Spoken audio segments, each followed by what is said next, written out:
सैयद होवे ते सुन्नी होवे।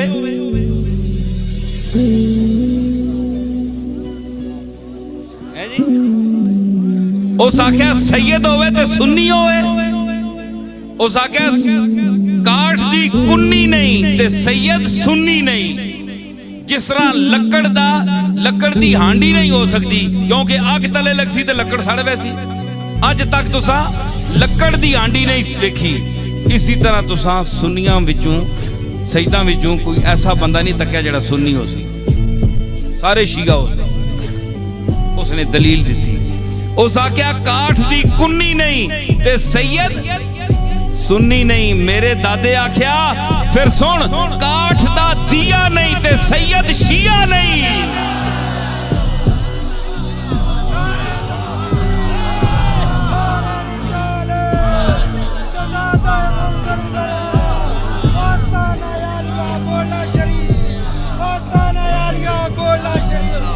समझ आई कि जिस तरह लकड़ी दी के नहीं होनी, हांडी नहीं होती, इस तरह लकड़ी दा दीवा भी नहीं होता। तो देखा ना, काठ दी कुन्नी नहीं ते सैयद सुन्नी नहीं। मैं कहना कि काठ दा दिया नहीं ते सैयद शिया नहीं।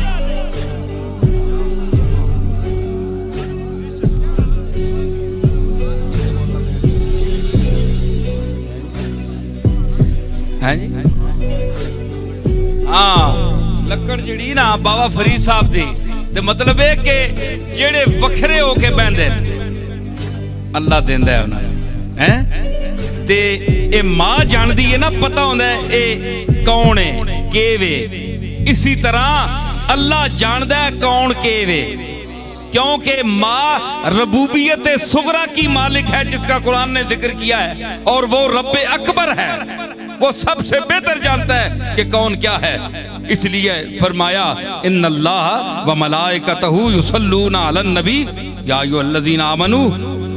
मैं तो फरिश्ते तो पढ़ने पे ना, वो ईमान वाले हो तुसी पढ़ो। और क्या मतलब कि मैं तो तुसा ईमान वाला समझे, अंदर काम खराब है जी। मैं तो तुसा मुखातब कीता है या अय्युहल्लज़ीना आमनू। जेड़े नहीं पढ़ने, अच्छा फिर आमनू विचू खारिज हो, ठीक है ना। हुण के होया कि जिस वेले उत्थे आए ना ते उन्हें आख्या कि हुण सारे पासे शैतान दा तसर्रुफ है अक्सर, ते जनानियां ने भी बड़ा तसर्रुफ, अल्लाह माफ करे। हुण तो जनाब आजकल तक खुल हो गई है जी। कहने लगी कि अक्ल पे मर्दों के पड़ गया। पूछा जो मैंने आपका पर्दा वो क्या हुआ, कहने लगी कि अक्ल पे मर्दों के पड़ गया।